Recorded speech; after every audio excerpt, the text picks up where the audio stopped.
Have you ever stopped to think that your thoughts might be more than just, well, thoughts? What if they were an actual fundamental force? Something that could literally shape your reality from the inside out. Today, we're going to dive into the philosophy of Swami Sivananda and explore the incredible hidden power of your own mind. This is the core claim we're starting with. And really, just let that sink in for a second.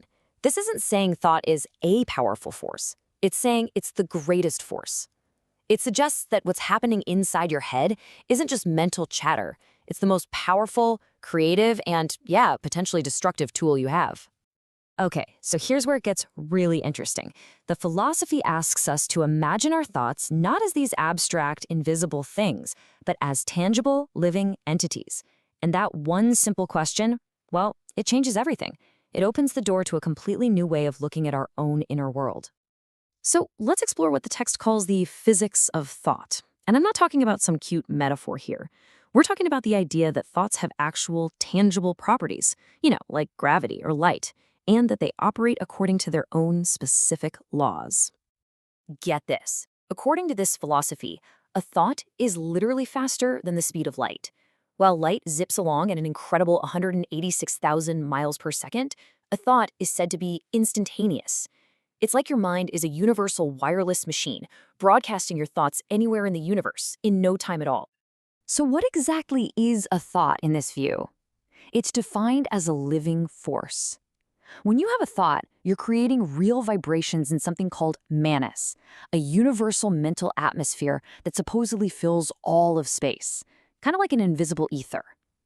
These vibrations travel out from you and are even said to be permanently stored in the Akashic records, like a cosmic library of every thought ever. And it gets incredibly specific. This philosophy gives thoughts actual physical properties. Every single thought you have is said to have a form, a name, real substance, weight, and even a distinct color. For example, spiritual thoughts are seen as yellow, angry thoughts are a deep dark red, and selfish thoughts show up as a kind of muddy brown. Okay, so if thoughts are these real forces with actual physical properties, what does that mean for us, in our day-to-day lives? Well, this next part is all about how these invisible thoughts can have a very visible, very powerful impact on our lives, our bodies, and our destinies. So the text proposes that your face is basically a living record of your most common thoughts. Every vicious thought, things like hatred, jealousy, or lust, is described as being like a chisel that literally carves an impression onto your face over time. In a way, your face becomes an advertisement for what's going on inside your mind. And the effects go way deeper than just the surface. Negative emotions like worry, fear, and anger are described as actual poisons. They're said to damage brain cells, release harmful chemicals into your bloodstream, and just drain your vitality, ultimately shortening your life. It makes sense, right? If thoughts can affect our bodies, they can absolutely shape our entire life path. This philosophy lays out a really clear chain of events. Our thoughts lead to our actions. Our actions, when we repeat them, become our habits. Our habits then form our character. And in the end, it's our character that determines our destiny. This quote just perfectly captures the whole idea. It's such a powerful statement about personal responsibility. Because according to this view, you are the master of your own destiny. For one simple reason, you are, first and foremost, the master of your own thoughts. Now this all sounds pretty intense, but how do we actually put it into practice? How do we get a handle on this incredible force? Well, our next section dives into some practical techniques from the text for actually mastering the mind. And the architect of these methods is Swami Shivananda, the author of the text we're drawing from. His work really provides a blueprint for what he called thought culture, the deliberate, conscious practice of cultivating and mastering your own mind. So the first technique is beautifully simple, but really effective. It's called the method of substitution. Step 1, you notice an unwelcome thought.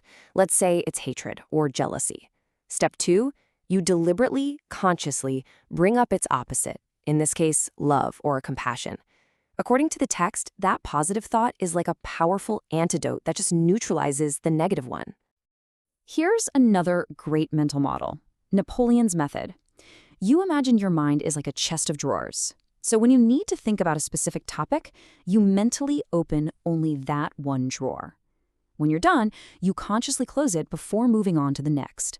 It's a fantastic technique for mental organization, for keeping your thoughts from creating chaos, and really helping you focus. But what's the ultimate goal of all this? Is it just to be more organized or happier or more successful? I mean, mastering these techniques is definitely key, but this final section reveals that the real purpose of thought control is something far, far more profound. It's really just a stepping stone to what lies beyond the mind. And here it is. The ultimate aim isn't just to control your thoughts, but to actually transcend them. The quote says, the extinction of thoughts and vasanas are basically these deep-seated desires or mental habits, is moksha, which means liberation. So the real finish line is to go beyond the mind altogether. And this state of thoughtlessness, it's described as the highest possible human experience. It's not about having an empty mind, it's about having a perfectly serene and silent one.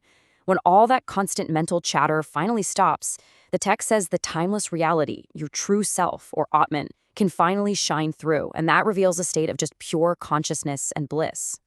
And so we end with a question that brings this whole thing right back to you. The text states, the world is a projection of thought. So, if that's true, if our thoughts really are the building blocks of our reality, then what kind of world are you projecting?